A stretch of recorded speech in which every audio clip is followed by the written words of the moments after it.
Pocos saben lo que realmente ocurrió después de que la cabeza de Goliat cayó al suelo. La mayoría conoce la victoria, pero nadie habla de lo que vino después. Y es justamente ahí, en lo que fue silenciado, donde está la historia más poderosa de toda la Biblia. Porque ese momento no fue un final, fue un detonante. Fue el instante en que el destino de un hombre cambió para siempre, no para mejor de la manera que él esperaba, sino de una forma que jamás podría haber previsto. Lo que sucedió después de Goliat no fue una fiesta, fue el inicio de una guerra invisible, librada dentro de palacios, dentro de corazones, dentro de cuevas oscuras donde nadie miraba. Y es en esa guerra donde nace algo que la Biblia llama la casa de David.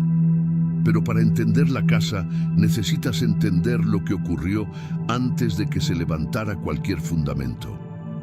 Imagina el campo de batalla, el silencio que se instala cuando un gigante cae, todo el ejército paralizado. Y en el centro de todo, un joven que aún sostenía una honda, con polvo en los pies y el corazón acelerado, mirando el cuerpo de un hombre que ningún otro había osado enfrentar. En ese instante, David no era solo un héroe, se había convertido en algo mucho más peligroso, un símbolo, y los símbolos lo cambian todo.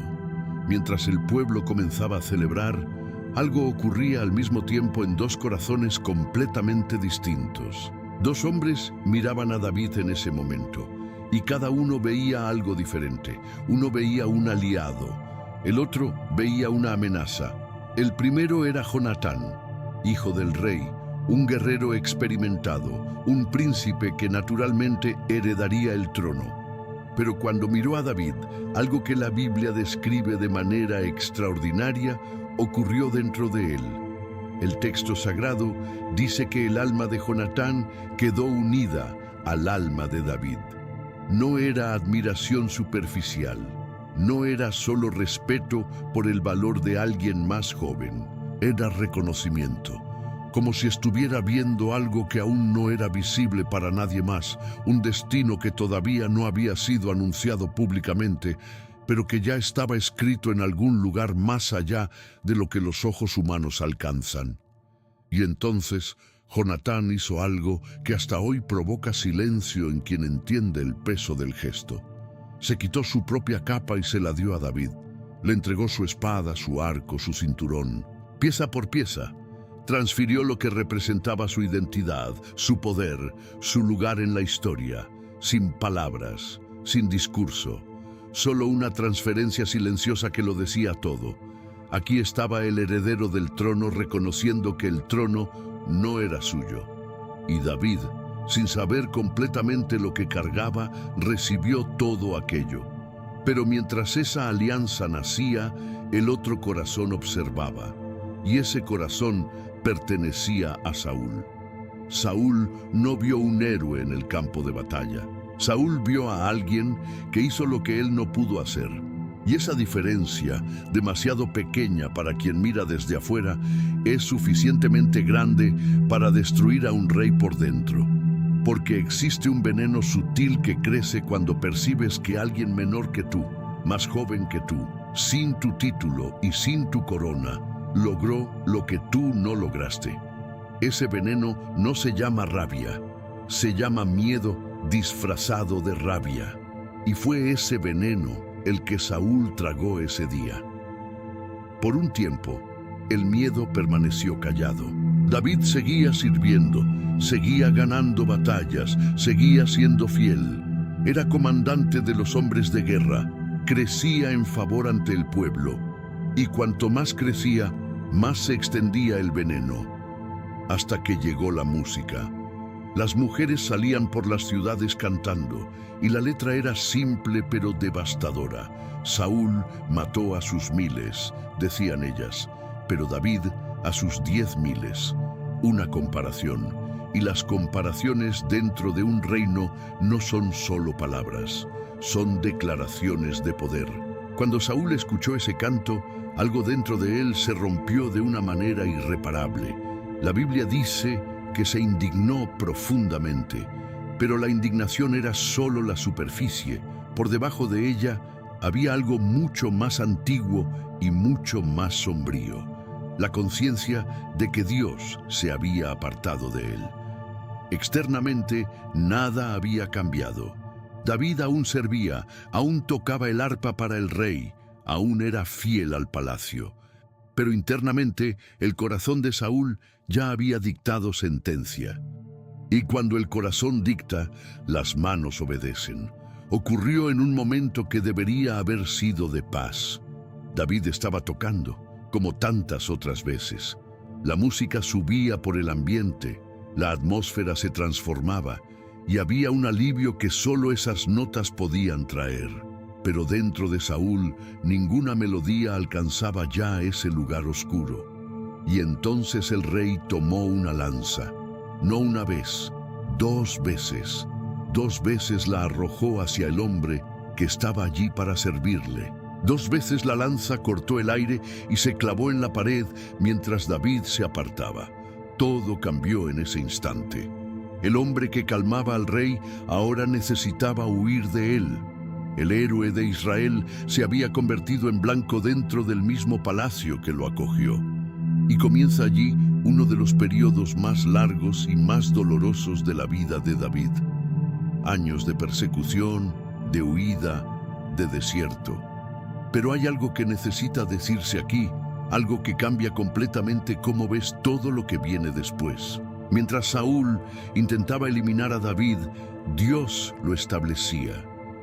Mientras el rey intentaba impedir el avance, Dios permitía que cada obstáculo, cada persecución, cada noche de huida, se convirtiera en parte de la construcción de algo mayor.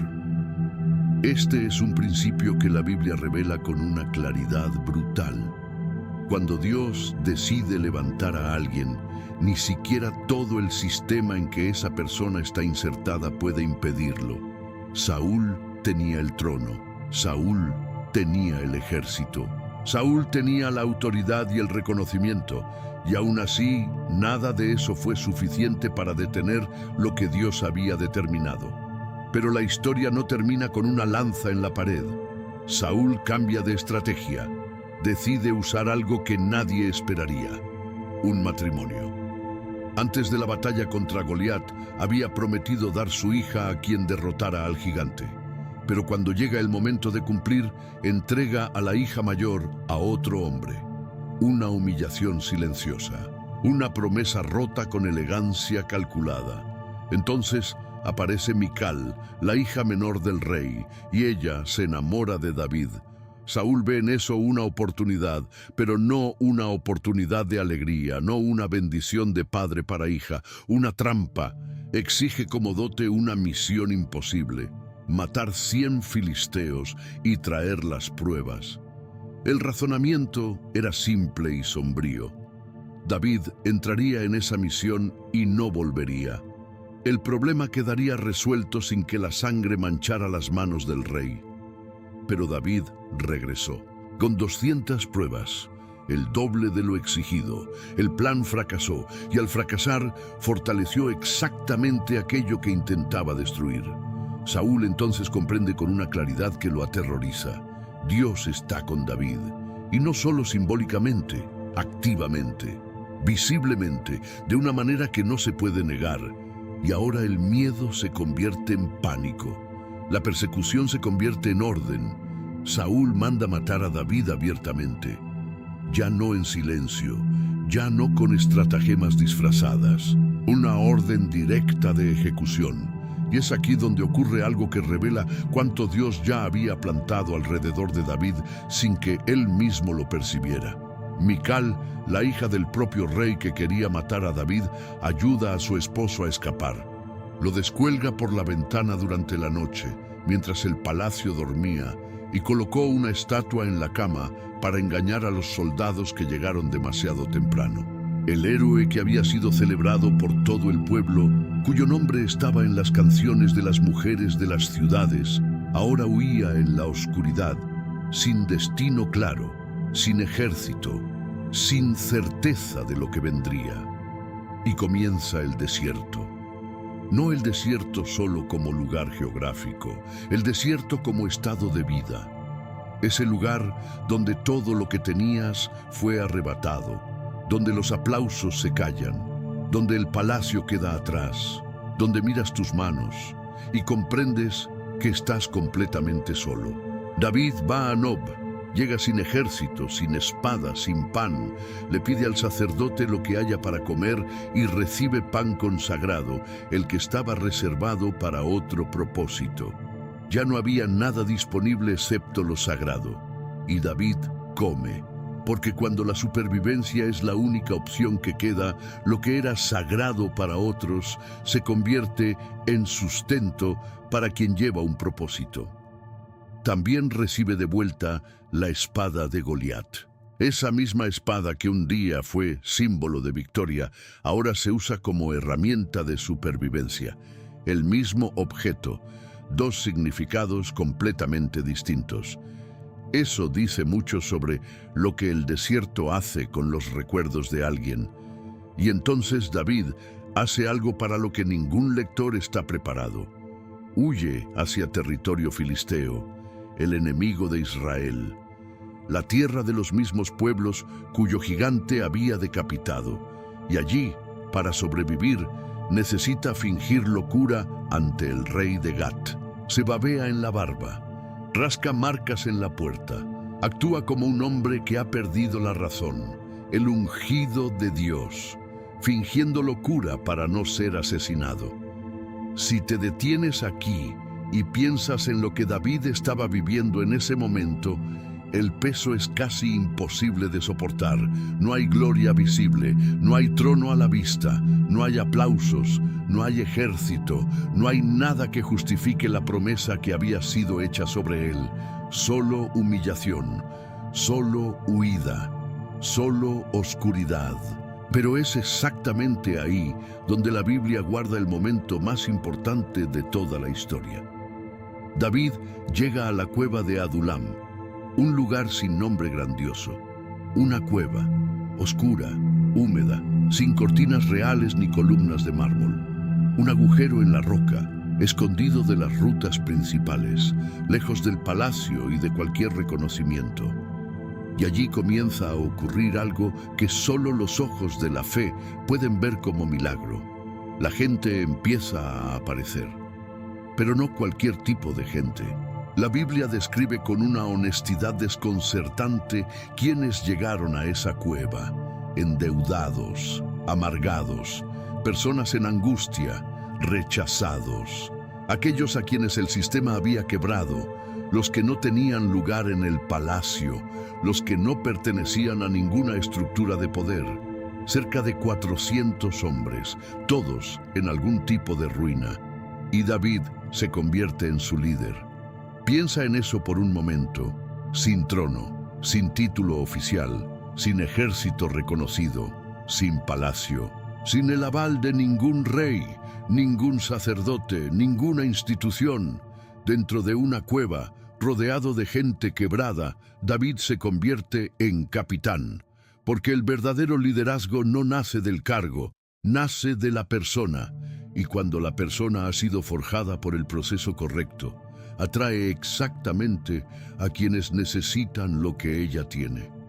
La casa de David no comenzó en el palacio, comenzó allí, en la cueva de Adulam, entre los endeudados y los amargados, entre los que ya no tenían nada que perder. Y es en ese lugar improbable donde Dios comienza a construir un reino, pero la prueba aún no había terminado. El proceso todavía tenía una última y definitiva prueba, una prueba que separaría a un hombre que buscaba el trono de un hombre que buscaba a Dios. Cierta noche, David y sus hombres están dentro de una cueva, y Saúl entra en la misma cueva a descansar, sin saber que el hombre al que perseguía estaba allí, escondido en las sombras, a pocos pasos de distancia. Los hombres de David lo perciben de inmediato y susurran lo que cualquier razonamiento humano concluiría. Este es el momento. Dios ha entregado a tu enemigo en tus manos. Mátalo ahora. Acaba con esto de una vez. Toma lo que es tuyo.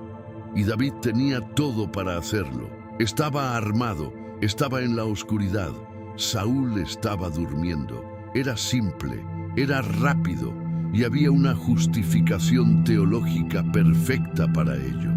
Pero David no mata, solo se acerca en silencio y corta una pequeña parte de la capa del rey y luego retrocede. Y el texto bíblico dice algo que eriza la piel. Incluso después de cortar solo la capa, el corazón de David lo hirió. Se sintió mal solo por eso. Ese es el momento que define quién era David de verdad. No la victoria sobre Goliat, no la canción de las mujeres, no los 400 hombres en la cueva, sino ese instante silencioso, en la oscuridad, cuando tenía el atajo en la mano y eligió no tomarlo. Porque David había entendido algo que pocos logran entender cuando están en el desierto y la promesa parece imposible. El tiempo de Dios no puede ser forzado. Puedes tener toda la capacidad, puedes tener la unción, puedes tener la profecía, puedes tener todo lo que indicaría que el trono es tuyo por derecho, y aún así, forzar el proceso es cerrar el proceso. Anticipar lo que Dios aún no ha liberado es poner las manos donde solo Dios puede tocar. David eligió esperar, incluso en el desierto, incluso sin ver el final, incluso con el enemigo dormido a sus pies y la espada en la mano. Y esa elección fue el fundamento sobre el cual todo lo demás sería construido. La casa de David no es solo una dinastía política. Es un principio espiritual que atraviesa siglos. Es la prueba de que Dios no construye sobre quien llega primero al trono. Construye sobre quien fue formado en el proceso. Piensa ahora en tu propia vida. ¿Cuántas veces recibiste una promesa que aún no se ha cumplido? ¿Cuántas veces viste la oportunidad de forzar el camino y sentiste esa voz interior que decía, no es así, no es el momento? ¿Cuántas veces el desierto parecía no tener fin y la cueva parecía ser tu destino permanente en lugar de solo una estación? David pasó por todo eso, por la humillación, por la huida, por la locura fingida, por la cueva, por los quebrados a su alrededor, por el enemigo dormido a sus pies. Y en cada una de esas situaciones, algo se fue formando dentro de él que ningún palacio podría haber formado, porque el palacio te da poder, pero el desierto te da carácter, y cuando el carácter está listo, el poder encuentra a alguien capaz de cargarlo sin ser destruido por él. La gran pregunta no es cuándo se va a cumplir tu promesa. La gran pregunta es, ¿en qué te estás convirtiendo mientras esperas? Porque cuando Dios finalmente coronó a David, no era simplemente un hombre con una corona. Era un hombre que había sobrevivido al desierto, que había liderado en la cueva, que había perdonado cuando podría haber vengado, que había confiado cuando todo a su alrededor decía que estaba equivocado. Era un hombre listo, y esa es la diferencia entre ser elegido y estar listo. Ser elegido ocurre en un instante. Estar listo es el resultado de un proceso que nadie ve, que ocurre en las oscuridades que jamás mostrarías en ningún video de testimonio, en las derrotas que guardaste en silencio, en las noches en que la fe parecía absurda, pero continuaste de todas formas.